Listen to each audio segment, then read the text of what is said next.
You, you, Ingaite, Ingamberte, Ingberte,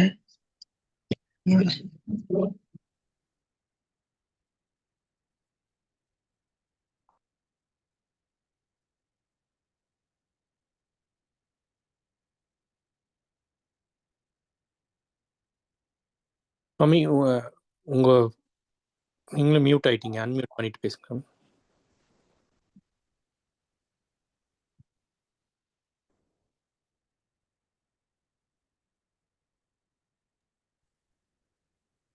okay,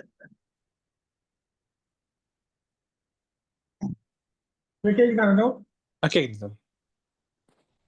முருகா, கந்தா, கடம்பா, கார்த்திகேயா, கதிர்வேலா, ஆறுமுக கடவுளே, சுப்பிரமணிய சுவாமி, என் இன்பமே, ஈசனே, பரம்பொருளே, எங்கும் நிறைந்த பரபிரம்மே, சரணமயா சரணம், சரணமயா சரணம், சரணமயா சரணம். சிவாய் சிவோம். மயில் வாகனனே, மயூர வாகனனே, எங்கள் நாதனே, குமார கடவுளுக்கு அரோகரா, அரோகரா, குமார கடவுளுக்கு அரோகரா, அரோகரா, குமார கடவுளுக்கு அரோகரா. ஓம் குமர குருதாச குருப்யோ நமக. ஓம் குமர குருதாச குருப்யோ நமக. ஓம் குமர குருதாச குருப்யோ நமக. ஓம் ரமணாய நமக. ஓம் ரமணாய நமக. ஓம் ரமணாய நமக. அருட்பெரும் ஜோதி, அருட்பெரும் ஜோதி, தனி பெரும் கருணை, அருட்பெரும் ஜோதி, அருட்பெரும் ஜோதி, அருட்பெரும் ஜோதி, தனி பெரும் கருணை, அருட்பெரும் ஜோதி, அருட்பெரும் ஜோதி, அருட்பெரும் ஜோதி, தனி பெரும் கருணை, அருட்பெரும் ஜோதி.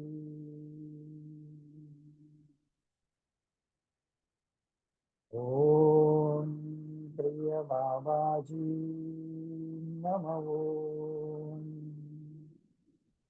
ஓம் பிரிய பாபாஜி நம. ஓம் பிரிய பாபாஜி நம. ஓம் சங்கராய நமக. ஓம் சங்கராய நமக. ஓம் சங்கராய நமக.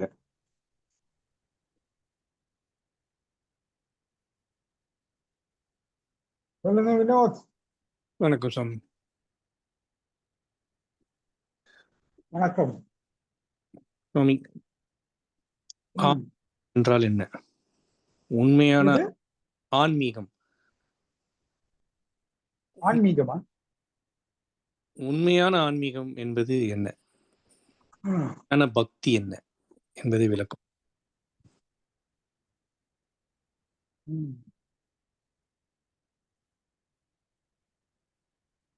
ஏன் இந்த கேள்வி கேட்டேன் அப்படின்னா, இப்போ ரீசெண்டா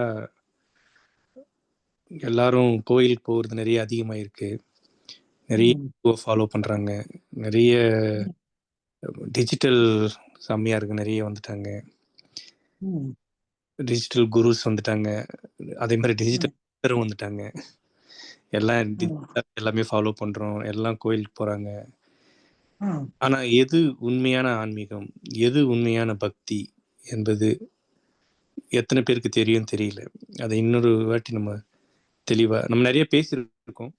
இருந்தாலும் எல்லாருக்கும் சேர்ற மாதிரி இருக்கட்டும் அப்படிங்கிறதுக்காக இப்ப நம்மளும் கொஞ்சம் டிஜிட்டல் ஆயிட்டு வரோம்.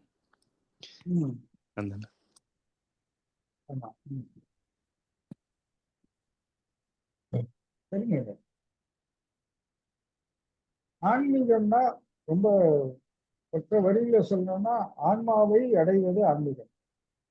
ஆன்மாவை அறிவது, ஆன்மாவை ஒடுங்குவது, இதெல்லாம் ஆன்மீகம். இந்த ஆன்மீகத்துல பக்தி அப்படின்றது பாத்தீங்கன்னா உங்களுக்கு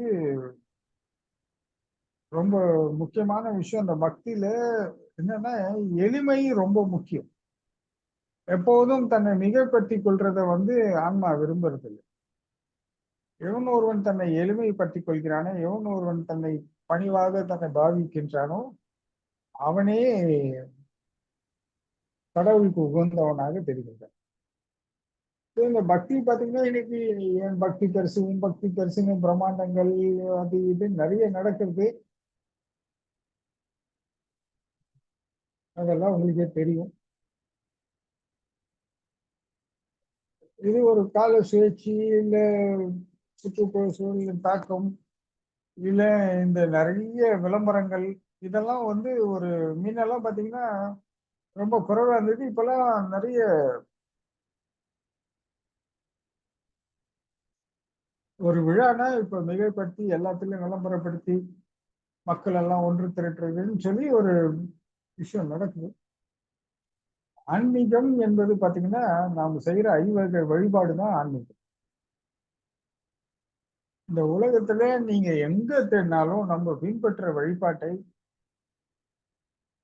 பின்பற்றுகிறார்களான்று எனக்கு தெரியாது. நான் என்னை மிகைப்படுத்தணும், நாம் ஆரம்பிச்சது சிறப்பு பெஸ்ட்ன்னு சொல்றதுக்காக சொல்ல, நிறைய நானும் தேடி பார்த்தேன்.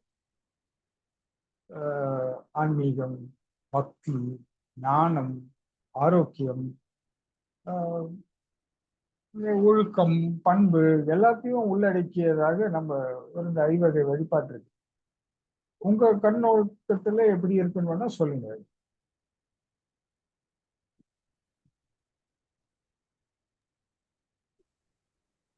சாமி. உங்க பார்வையில. சாமி. இந்த 5 வகை வழிபாடு நமக்கு நீங்க ஆன்மீகம் அதுதான் ஆன்மீகம்னு இப்ப சொல்லியிருக்கீங்க. என்னுடைய கண்ணோட்டத்துல பார்க்கும்போது இது ஒரு மிக சிறந்த ஒழுக்கம், டிசிப்ளின். இந்த ஒழுக்கம் வாழ்க்கை முறை. இந்த வாழ்க்கை முறை, இந்த ஒழுக்கம் நம்மளை சரியான பாதைக்கு எடுத்து செல்வதாக நான் உணர்கிறேன் சாமி. இதை செய்யும் பொழுது நம் கவனம் சீரா இருக்கு, நம் எண்ணம் தூய்மையா இருக்கு, தெளிவா இருக்கு, உடல் ஆரோக்கியமா இருக்கு. இப்படி எல்லா விதமான நன்மையும் நமக்கு கிடைக்குது. அதன் மூலமா நமக்கு நீங்க சொன்ன அந்த எளிமை நமக்குள் பிறக்குது. எதுவாக இருந்தாலும் நமக்கு ஒரு எளிமையான வாழ்க்கை வாழ்வதற்கு நமக்கு உதவியாக இருக்கிறது சாமி. அது அது நமக்கு நல்லா தெரியுங்க சாமி. இந்த ஐவகை வழிபாடு ஐவகை பயிற்சியை நம்ம தொடர்ந்து செய்து கொண்டு வரும்போது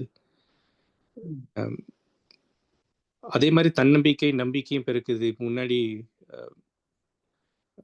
வாழ்க்கையில எப்பயுமே ஒரு பயம் இருக்கும். நாளைக்கு என்ன நடக்கும், நாளைக்கு என்ன நடக்கும், இது ஆயிடுமா அது ஆயிடுமான்னு ஓடி ஓடி பணம் சேர்ப்பதாக இருக்கட்டும், மனிதர்களை சேர்ப்பதாக இருக்கட்டும், உறவுகளை சேர்ப்பதாக இருக்கட்டும், ஓடிக்கிட்டே இருக்கிற மாதிரி இருக்கும். அந்த பயம் இப்போது இல்லைங்க சாமி. நாளை நடப்பது பற்றி எதுவும் கவலை இல்லை. இன்று என்ன செய்யறோமோ அதை பத்தி மட்டுமே யோசிக்கிற மாதிரி இருக்கு. தைரியம், நம்பிக்கை இருக்கு, தன்னம்பிக்கை பிறக்கிறது. இது மாதிரி ஒட்டுமொத்த நிறைய பலன்கள் இருக்கு. அதை சொல்லிக்கிட்டே போகலாம் சாமி. பாருங்க, நம்ம ஐவகை பயிற்சியில தேக பயிற்சி பண்றோம். இந்த தேக பயிற்சியில முக்கியமானது பாருங்க, நம்ம சுமக்கிறது. இந்த தேக பயிற்சின்றது நீங்க என்ன பண்றீங்க, நிறைய சுமக்குறீங்க. எல்லாரும் ஆசை, பாசம், சுகம், துக்கம், காமம், குரோதம் என்று பணம், காசு, சொத்து எல்லாத்தையும் சுமந்து சுமந்து பற்றுதலுக்காகி உடல் இருக்க ஆரம்பிச்சு. இந்த உடல் இருக்கத்தினால என்ன ஆகுதுன்னா மனம் தெளிவுன்ற இடத்துக்கே இல்லாம குழப்பமும், இந்த சுமக்கிறதுனால என்ன ஆகுதுன்னா பலவீனம் ஆகிட்டே போகுது, சுயநலம் அதிகமாகுது, பயம் அதிகமாகுது. இந்த தேக பயிற்சினால முதல்ல என்ன ஆகுதுன்னா இந்த பற்றுதலினோட அனுபவங்கள், இவங்க என்னதான் திரும்பி செய்ய திரும்பி நாளைக்கு வரதானே செய்யணும்னா அதை தொடர் செய்யும் போது அந்த பற்றுதல்கள் இயல்பாக குறையும். இன்னொன்று வந்து இந்த உடல் இறுக்கம் குறைய குறைய மனதின் வேகமும் கொஞ்சம் குறைய ஆரம்பிக்கும். ஸோ இந்த தேக பயிற்சின்றது நம்ம உடலுக்கு செய்யல, நம்ம உள்ள உணர்வுகள்ல கலந்து இந்த அனுபவங்கள்லாம் நம்மளுக்குள்ள பதிவுகளாகி அந்த பதிவுகள்னால நம்ம இயங்க முடியாத நிலை ஏற்படுறது. அதனால அந்த டோட்டல் இன்னர் உள்ள இருக்கும் உடல் உறுப்புகள், ஐம்பொறிகள், புலன்கள் எல்லாத்தையும் ஒரே சமயத்துல பயன்படுத்துறதுக்கு இந்த தேக பயிற்சி இருக்கு. நான் ஒரு முறை சோதிச்சு பார்க்கும் போது பாத்தீங்கன்னா, நம்ம போடுற தேக பயிற்சி ஆசனங்கள் அனைத்தும் பாத்தீங்கன்னா, நம்ம கிட்டத்தட்ட தொடர்ந்து ஒரு வாரம் போட்டோன்னு சொன்னா நம்ம உடம்புல கலோரிஸ் எல்லாம் ரொம்ப குறைஞ்சது ஒரு 100-150 மணி நேரம் நடந்தா செய்யக்கூடிய விஷயம் ஒரு வாரம் காலத்துல வருது. இப்ப உண்மையை சொல்லணும்னா இன்னும் அதிகபட்சையாக கூட சொல்லலாம். ஒரு வாரம் பயிற்சி வந்து உங்களுக்கு ஒரு வருடத்தோட நடைப்பயிற்சியின் பலனை கொடுக்குற அளவுக்கு எனர்ஜி வருது. அந்த இது நான் வந்து ஒரு சின்ன ஒரு ஆராய்ச்சி பண்ணேன். அதுல எனக்கு அந்த அந்த இது வந்து நீங்க மிஷின் வச்சு பண்ணீங்களா, அதை வச்சு பண்ணாதீங்க, அறிவியல பண்றதுதான் என்னோட கணிப்பு. அது அது நீங்க ப்ரூவ் பண்ண முடியுமா, அப்படி பண்ண முடியுமா என்கிட்ட ஆர்கியூ பண்ணீங்கன்னா அதெல்லாம் சொல்ல முடியாது. என்னோட கணிப்பு வேணா நீங்க பண்ணி நீங்க ப்ராக்டிக்கலா சயின்டிபிக்கா ஏதாவது நீங்க வேணா தேடி பாருங்க, உங்களுக்கு அதனோட டிஃபரன்ஷியேட் நல்லா தெரியும். அந்த அளவுக்கு நம்மளால இதுல பயன் பண்ண முடியுது. ரெண்டாவது, நம்ம வந்து பிராணாயாமம் பண்றோம். இந்த சுவாசம் வந்து ஒரு சீராக இயங்கணும். அதாவது நீங்க பிரீத் என்ன ஆகுதுன்னா, நீங்க பற்று அது இது நிறைய சுமக்க என்ன ஆகுதுன்னா, ஏன் நீங்க சுமக்குறீங்க நிறைய விஷயத்த? பயம். என்ன பயம்? நிறைய தப்பு இருக்கலாம், நியாயமற்ற செயல் இருக்கலாம், இல்லை ஏதோ ஒண்ணு இருக்கலாம், இல்லை அதிகமான பண ஆசை, பொன்னாசை, பெண்ணாசை இருக்கும். அவங்களுக்கு வந்து வாழ முடியாத சூழ்நிலைகள்லாம் ஏற்படும். அதற்கு என்ன காரணம்னா, அந்த சுவாசத்தை வந்து சுத்தப்படும் போது ஒரே கோணல்ல சுத்த முயற்சி பண்றது. இப்ப லைக் பந்த பாசத்துக்கு அடிமை ஆயிட்டாங்கன்னு வச்சுக்கோங்க. அந்த பந்த பாசத்துக்கே அடிமையாகிறாங்க. ஏதோ ஒரு ஆதாயம் அந்த பந்த பாசத்தினால கிடைக்கும். ஒண்ணு பொருளாதாரமா இருக்கலாம், ஒண்ணு அவங்களுக்கு வந்து அந்த பழக்க வழக்கத்தினால பயம் இல்லாம எல்லாரையும் எதிர்க்கிறது, துணியறது, ஏதோ ஒரு ஆதாயம் அவங்களுக்கு இருக்கா. ரொம்ப பலவீனமா இருக்காங்க. அவங்களுக்கு வந்து தன்னம்பிக்கை இல்லை, தைரியம் இல்லை, ஒரு நிலையான இது இல்லை, மனமும் இல்லை. அவங்க கிட்ட எது இருந்தாலும் அனுபவிக்கிற மனம் இல்லை. இந்த மாதிரி ஒரு சூழ்நிலைகள்ல நிறைய இருக்கும்போது இந்த சுவாசத்தை ஒரே கோணல்ல சுத்த விடும் போது ரொம்ப பலவீனம் ஆயிடுறாங்க. அவங்களுக்கு வந்து இந்த உலகத்திலே எதிர்த்தே வாழக்கூடிய சூழ்நிலைக்கு போயிடுவாங்க. எல்லாரையும் எதிர்ப்பாங்க. இவங்க நினைச்சிட்டு இருப்பாங்க நம்ம இவங்களெல்லாம் ஆதரிச்சு இவங்களுக்கு மேல பற்று வச்சு, இவங்களோட நோக்கம் அப்படி இருக்குமே தவிர, ஆனா உண்மை அது இருக்காது. இந்த மாதிரி நமக்கு நாமே எதிரியா இருக்கிறது, ஆசை பாசன்ற ஒரு கோணங்கள்ல போய் ஏதோ இதெல்லாம் எதுக்காக பண்றோம், ஏன் பண்றோம், இதுல நம்ம என்ன பயனடைய போறோம் என்னன்னு பாத்தீங்கன்னா, ஒருத்தருக்கு ஒரு கோணம் இருக்கும். ஒருத்தருக்கு பணம் இருக்கும், ஒருத்தருக்கு வந்து சொத்து இது அப்படின்னு ஏதோ வெறும் அல்ப விஷயங்கள் தான் இருக்கும். ஒன்றும் பெரிய ஆக்கப்பூர்வ விஷயம் இருக்காது. இதெல்லாம் எதுக்குன்றது கொஞ்சம் தேடுறதுக்கு அறிவே பயன்படுத்த முடியாது. உண்மையில அவருக்கு இருக்கிற இயல்பான அறிவு கூட செயல்படாத நிலை ஏற்படும்.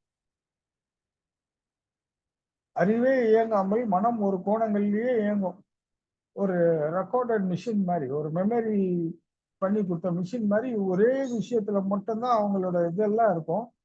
சந்தர்ப்பம் சூழ்நிலைக்கு ஏற்ற மாதிரி மாறவே முடியாத நிலை ஏற்படும். சந்தர்ப்பம் சூழ்நிலைக்கு ஏற்ற மாதிரி மாறும் போது அவங்களால இயங்க முடியாது, தடை ஏற்படும்.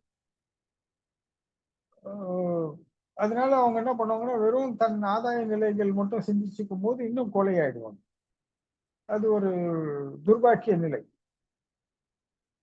அப்போ இந்த மாதிரி விஷயத்தெல்லாம் சீரமைக்கிறதுக்கு பிராணாயாமம் ரொம்ப அவசியம். இந்த மாதிரி தேவையற்ற கம்யூனிகேஷன்கள், தேவையற்ற விஷயங்கள், இந்த மாதிரி பற்றுதல்கள்,